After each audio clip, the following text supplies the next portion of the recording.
Hey, so I'm in Labuan something. So I've booked a 2-day tour around Komodo National Park, different islands and all of the things to do basically around this area. And so I'll be doing that over the next 2 days. I stay one night on a boat, so now I've got snacks because I don't really know what to expect, to be honest. I'm sleeping on deck, like in open air.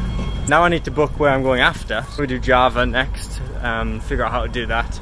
So what we should see over the next few days is a lot of Komodo dragons and nice views from high places, hikes, not accidental ones, and a pink beach. Oh, I'm going to do lots of snorkeling as well. And there should be some amazing things under there, like manta rays I'm swimming with, as well as maybe whale sharks, I've heard. So I don't think I'm going to be able to get any footage of that, but hopefully there is some footage somewhere I can get. But it's going to be good. I'm looking forward to it on this last kind of final leg of my trip, of part one of my trip anyway.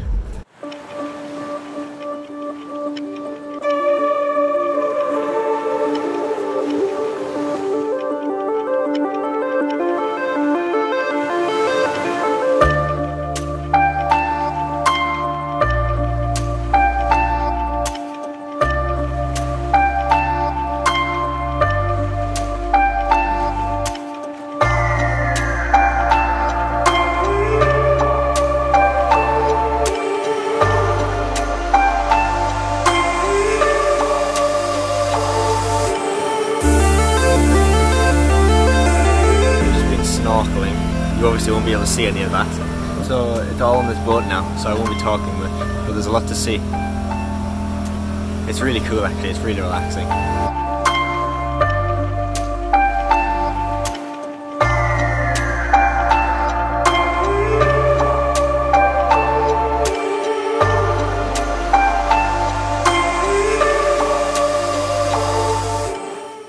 So we've just swum over to that island from here and saw some pink beach and pink coral. So now we are heading to Padar Island for a sunset hike up this mountain here, I think. I'm not entirely sure. It's supposed to only take 40 minutes to hike up.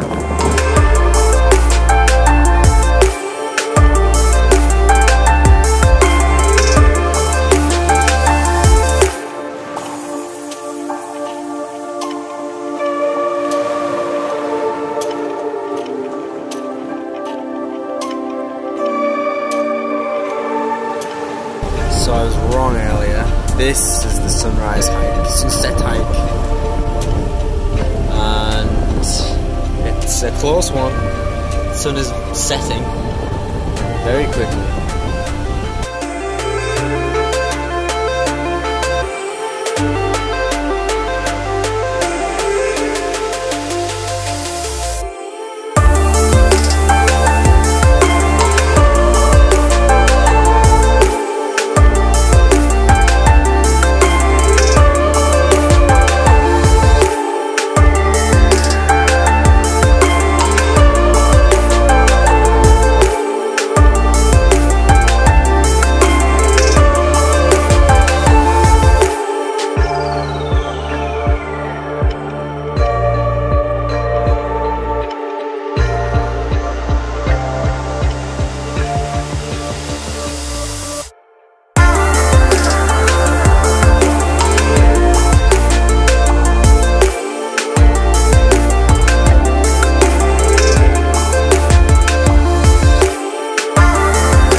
On this beach we have white sand, this one's black, and this one's pink for some reason.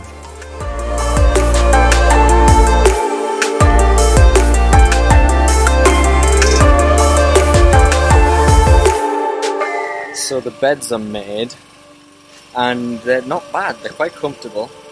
They're long enough, which is a surprise. The pillows seem nice. I mean, we're all sleeping in this same deck. 15 of us, 15 beds up here. Oh, there's a photograph.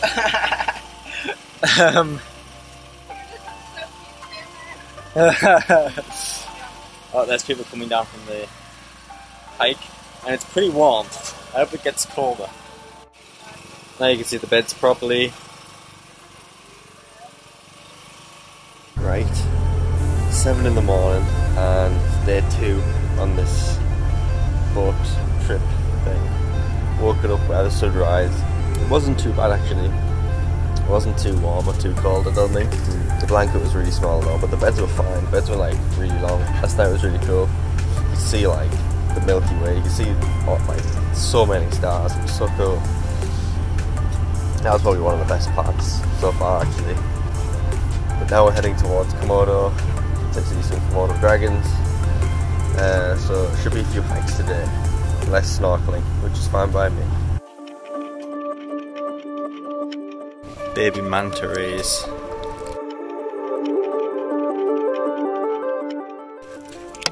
The first Komodo dragon of the trip. Like he's welcoming us. Yeah, waiting for us on the pier. Did not take long.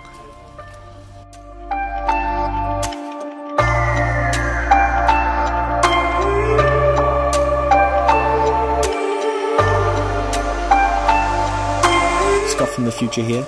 I learned a lot of interesting facts about Komodo dragons while on this trip that I didn't mention, so here are some that I learned. Found one pretty quickly. Komodo dragons can leap up to 4.5 meters or 15 feet, which is why the guide was telling us to get back when it looked at us, because it was getting into an attack stance. Keep back.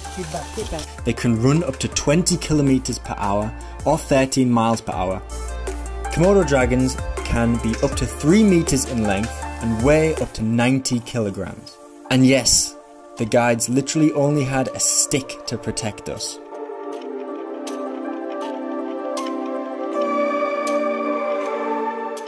Female Komodo dragons can produce eggs without a partner, with asexual reproduction. They lay between 15 and 30 eggs during reproduction in a large hole in the ground, like this one. This nest was made by a guinea fowl, and the Komodo dragon claimed it and laid its eggs in it. A lot of dragons do that on this island.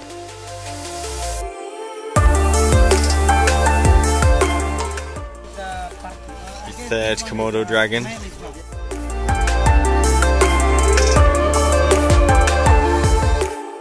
So this is Pink Beach. As you can see a little bit, the sand is very pink. It's a lot better when you're closer. However, we had to dive there and swim to the beach from the boat. But yeah, it was really nice beach. All sorts of fish and sea turtles and manta rays, even more over there. But yeah, awesome.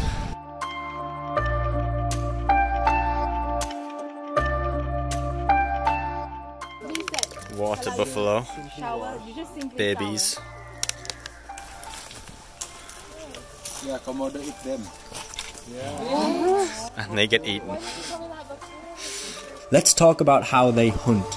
Komodo dragons can easily analyze and pick out the weakest one in the group and target them as their prey. The Komodo dragon isn't venomous, but instead its saliva is very toxic due to all of the bacteria present in it, which means that one lick or bite would cause its prey to slowly die. From that point, because of its strong sense of smell, the Komodo dragon can simply stalk its prey until it dies. Their skin is very strong. It has armoured scales that forms a chainmail type armour. Aren't they supposed to be quite fast now? Oh, sorry. Yeah, they are. At this age? Yeah, they're really quick. Huh. They can live for up to 50 years, and this one is 30. How old's this one? 30, right. They can live for 50 years.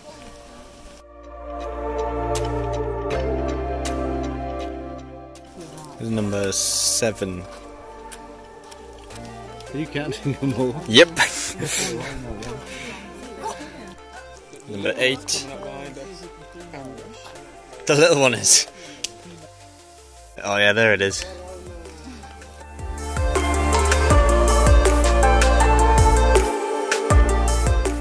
They have a very strong sense of smell and can smell dying animals, blood or other strong scents within a range of 10 kilometers. That is why a lot of dragons come here at this time, because they can smell the rangers cooking food inside. 1, 2, 3, 4, 5, 6, 7, 8. Most of these are female.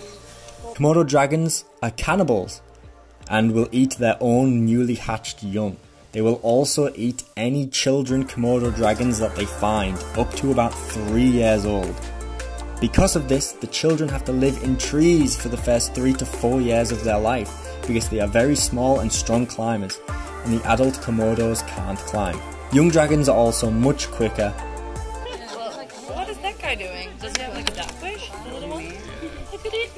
That is why we are shocked that this little one is approaching the adult dragons, because they would, under normal circumstances, eat this young Komodo dragon. Don't do it. Save yourself. What are you doing? Like, no. They're not good at circles. No. Yeah, just go behind them, you'll be fine.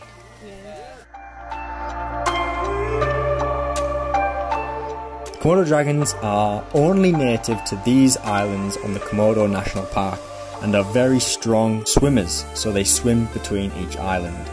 People actually still live on these islands and refuse to move because of tradition, and they believe that the Komodo dragons can be a higher being, even though many of them are eaten by them.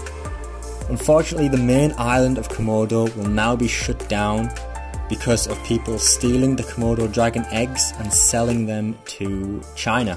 These have been the Komodo dragon facts. On to the rest of the video.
Back at the hostel, and flipping heck, that was one of the, look at my hair, this is just a total sea bedhead hair, whatever, like, anyway, that was one of the best things I've ever done, and one of the best things I've done on this trip, easily. It was just amazing. I got massively sunburnt on my back, so that was pretty funny. It's not much where else though, so that's an improvement for me, that's good for me. But yeah, 4 months travelling and I only now get sunburn. Yeah, the Komodo dragons, just sailing on the boat and just passing all those islands was just amazing. Seeing those Komodo dragons was awesome, like especially like in the wild, because I've seen them like in zoos before. And just the snorkeling was great. Like seeing the manta rays and the stingrays, like we saw like a flock, I don't know what you call them, like a flock of stingrays just like going across, dolphins, sea turtles. Just so much, there's so much to see. Yeah, but I desperately need a shower. I'm like covered in a thick layer of sunscreen, I don't know how many layers, seawater and sweat, all mixed together. I must have like a skin on me. Just disgusting, really. I'm gonna meet up with some people now who were on the cruise, get some food, and overall amazing experience. So good.